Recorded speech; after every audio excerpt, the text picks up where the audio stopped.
Hello students, welcome to yet another writing skill which is speech writing.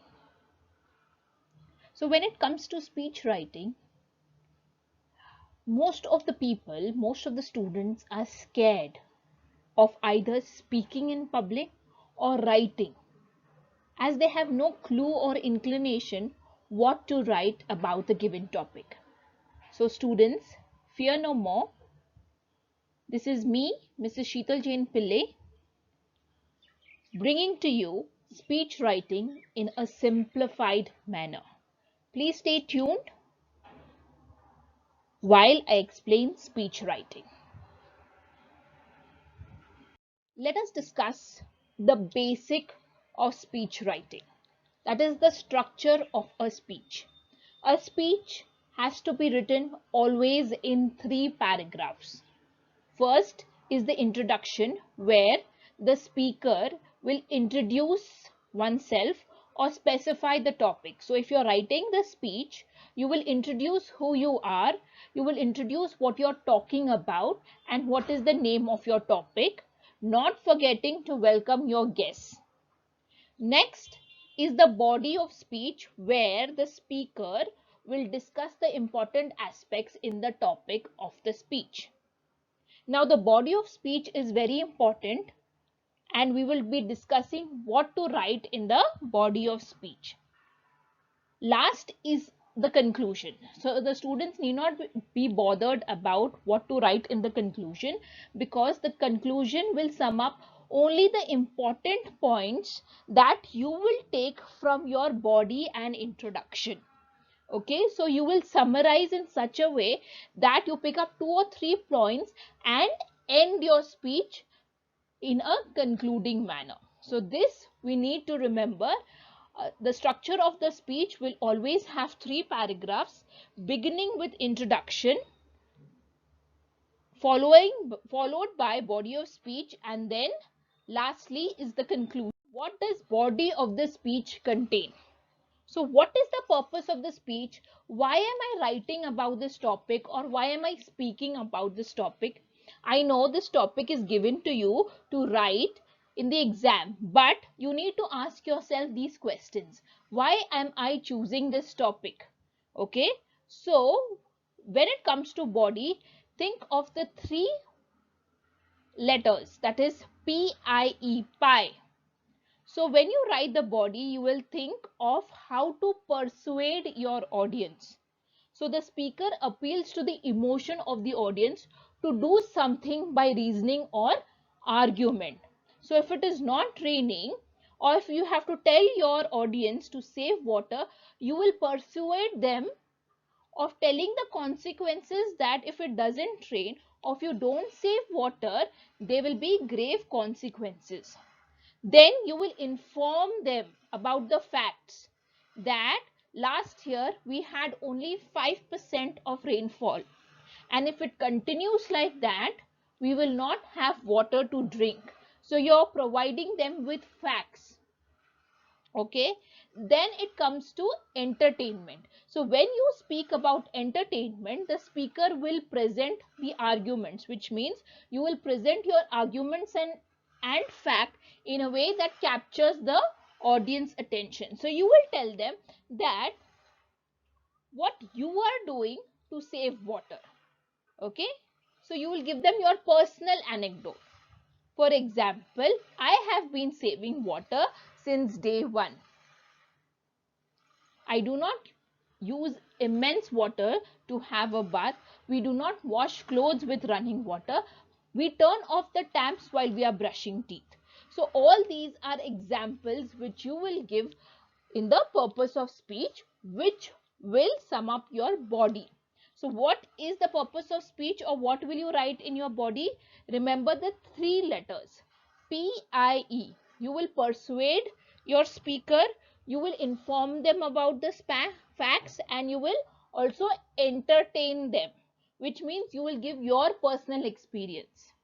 Okay, so if you're writing a speech on rain, you will tell them why do you like rain. So you like rain when you enjoy raining season because You like to get wet in the rain, you like to eat steaming hot vadas, you like to eat steaming hot corn during the rainy season. So this is an example of entertainment which you will be giving to your audience. So it leaves a little personal effect in your speech, which will be a very impressive speech if your examiner reads it. So the structure of the speech will be of 3 paragraphs. The first one introduction, the second one body, the third one conclusion. The body, which is the purpose of the speech, will be divided again into persuasion, information and entertainment. How will you convince your audience to do something that you believe? Now, why will they believe you? If you give them some facts and if you tell them something entertaining related to the topic. Now, quickly, let me tell you how can you write your introduction. First, when it comes to introduction, you will be telling your audience what are you going to speak to them about. So how will you do it? You will do it by using attention grabbing sentences. So this could be statement or visual combination of the startles to gain attention of your audience. You could even start your speech with a joke. For example, you can ask your audience, have you wondered why people laugh when they see purple color clothes? You will question your audience to leave them thinking. Okay. You can also use an interesting value. For example, I would like you to look at this picture here. Notice the picture and tell me what can you see. Obviously, they will not answer because it is a speech, but you can add an interesting value. Now, if you show them a picture, the audience will be really interested in your speech. Or you can begin with an anecdote. Anecdote is sharing your personal experience. Several years ago in northern India, something happened. So you will say your own story. So several years ago in a village in northern India began the journey of a saint called Om Prakash. Okay, so if you're Om Prakash and if you're talking about how you became from a human to a saint, you will start with a anecdote. The second point, you will focus on your destination. So you will tell your audience what your goal is, what your destination is, what the people are here for. You will state your goal. You're going to tell them where this speech is going to take them. So you will start by saying, this evening I am here to convince you in the most effective way how to study. If you are talking about ways of studying, you can start your speech like this. Today evening we have all gathered here and I, Mrs. Shikal Jain Pillai, and I am here to convince you the most effective way to study. You can start your speech like this, or you can give a roadmap to the destination. You can talk briefly about what your speech is going to be. For example, you can start by saying, today I am going to talk to you about the housing of poor in the city of Mumbai. First, I will deal with the migrant population. Then we will talk about the infrastructure in Mumbai. Then I will talk about the slums, the NGO programs, and finally the role of the government.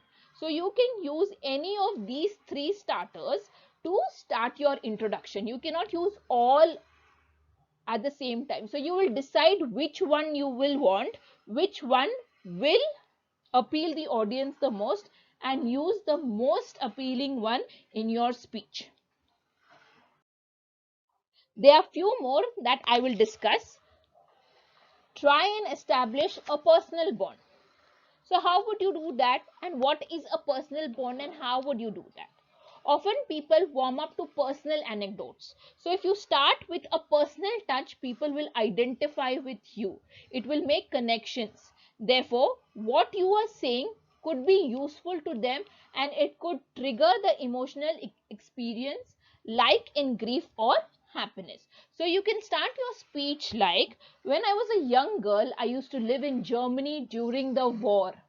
So when you were in Germany during the war, everybody knows the hardships you must have gone through.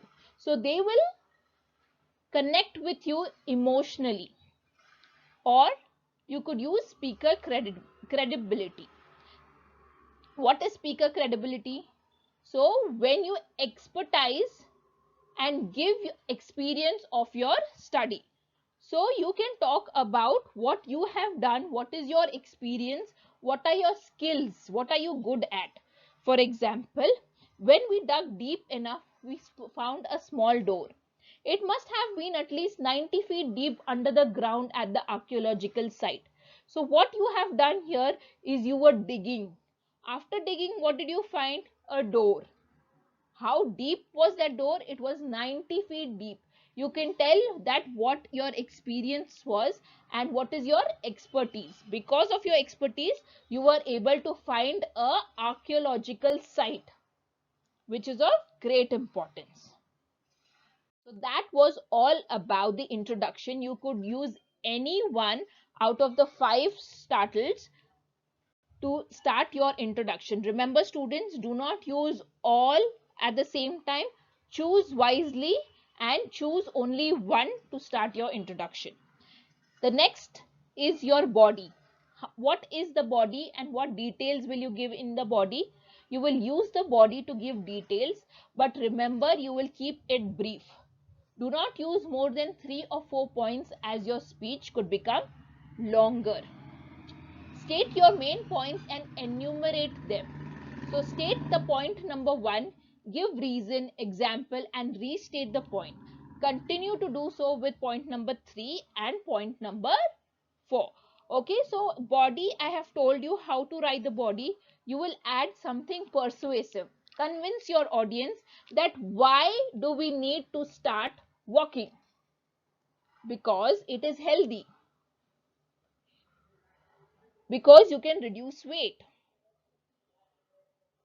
It does not make you lazy. You will convince them. You will give them the facts and you will tell them that I have been walking since the age of 16 and I am still continuing to walk at the age of 80.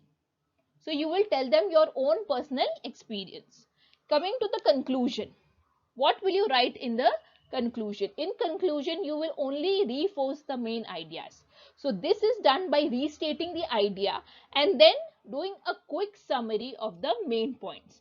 Finally, there could be a suggestion to the problem or call to act or to contribute the cause. So you will ask them, come, get up and let's start together. Let's start walking together. Act now. Okay, so this is what a speech will contain. Now in the next slide, I will give you some quick strategies which you can use to write in your speech. Let's discuss strategies for an effective speech. Speeches mainly appeal to either the emotion or to the intellect, to the heart or to the mind. They may be logical and approach your reason, or they may be about feelings and go for your sentiments. So in the next slide, we will be discussing the effective strategies for an effective speech. So the first point is collective determination. Okay, what do you mean by collective determination? By making a point, assuming common consent by everyone. So you are assuming that the audience are with you and you will make a point. You will tell them we will win. You will not say I will win. For example, if you are Virat Kohli and you are giving a speech to your teammates, you will not say I want to win. You will say we will want to win, assuming that others also will want to win with you. So that is collective determination. You can use collective determination in your speech as well. Use strong words. What do you mean by using strong words? Using powerful words to evoke powerful feelings. For example, you will say, if you are a politician, you will tell the young people, you will tell the youngsters of your country that your country needs your blood, needs your sweat and tears. Come, fight for your country. So you will use strong words to evoke that powerful feeling in youngsters. You will use repetition. How will you do that? By reinforcing certain words and ideas strongly. Now I want you to go to YouTube and see how Martin Luther King gives his speech. So he keeps on repeating the same sentence again and again. I have a dream that one day America will be a non-racist country. I have a dream that all Afro-Americans will be treated alike. So he keeps repeating this, I have a dream, which again evokes a powerful feeling among the audience. Use imperative command. So by addressing the forces in authority, now you will address the forces or the government by using pronoun them and creating an us and them division. So you will tell them, you will use the example of, now I want you to go to Greta Thunberg's speech and see how she gives a speech. Now, for example, if you have to tell the government that they are doing something wrong, we will tell the audience that they are wrong. They are cruel. It's leading us in the bad light. It's leaving us to the evil. Okay, so go watch Greta Thunberg's speech, how she uses imperative command. You can see that. Next, direct address to the individual. By giving a personal touch and reaching out to the audience, you will evoke the powerful feeling of the audience. So you will look at one of them and say, I ask you, sir, is it fair that we are made to feel indifferent? Is it fair that the Africans in America are termed as racist? Is it fair that we, the students of so and so school, are made to sit outside while the other school students are sitting in our school? So you will address the individual directly. You can also add personal anecdotes. By using anecdotes, the crowd identifies with you. So you will say, I am in such a position when I was a student. Or you will use superlative and absolute terms. So this is the greatest day of my life. It has been the most important event. Or it is the best example which I can share with you. Or you can use rhetoric questions. So by stirring up feelings in the audience and move them, you can ask rhetorical questions and stir up the feelings. For example, are we rats that we should be treated in this manner? Or you can raise an emotional question. How many of us have gone hungry today? Raise an emotional question and your speech will be a fantastic speech. Nobody will be able to cut your marks. So go through these, use all these strategies, use the structure, use the purpose, and you can write the best speech ever. Next, very important, is the Socratic method. Now, Socratic method is introduced by the Greek philosopher Socrates. So what was Socrates and why is the Socratic method so important? So Socrates was a Greek philosopher who used a lot of discussion than argument, and he gave importance to discussion. So how did he give importance to discussion? By only asking questions. So he would ask questions to so that the opposite or the opponent can think about what the answer might be. He would never give answers. He would only leave the audience with the question so that the audience will think about the answer. You can do the same thing in the speech. For example, so what exactly do you mean by the term gifted learners? End your speech like that. Let the audience go home. Let them think about this question. Yes, so that is what is Socratic method. There are few speeches here. For example, Martin Luther King's speech. So you read the speech and see how this speech is powerful and how repetition is used as a strategy. For example, I have a dream that one day this nation will rise up and live out of the true meaning of its creed. I have a dream that one day on the red hills of Georgia, the son of former slaves and the son of former slave owners will sit down together at the table of brotherhood. I have a dream that one day even the state of Mississippi, a state sweltering with heat of injustice, sweltering with the heat of oppression, will be transformed in the oasis of freedom and justice. So he uses the word I have a dream n number of times to reinforce that fact that it is a dream and we all need to dream together. Next is the speech of Greta Thunberg. So here the speech, the mood and the tone of the speech is really angry, and she says, she begins with the speech with the message saying we will be watching you. She starts with a very strong message, very strong statement saying this is all wrong. I shouldn't be up here. I should be back in school on the other side of the ocean. Yet you people come to us. Can you see? She's used us for hope. How dare you? You have stolen my dreams and my childhood with your empty words, yet I'm the lucky one. So she says, now these are all facts. People are suffering, people are dying, entire ecosystem is collapsing, and we are in the beginning of a mass extinction. Here she's giving you the facts of what her speech is. Okay, so go through many speeches. I will send you sample speeches as well. Go through them, use all these strategies, and you can write a number one speech. All the best, students. This is me, Sheetal Jain Pillai, signing off. Until next time, take care, be safe. Bye bye.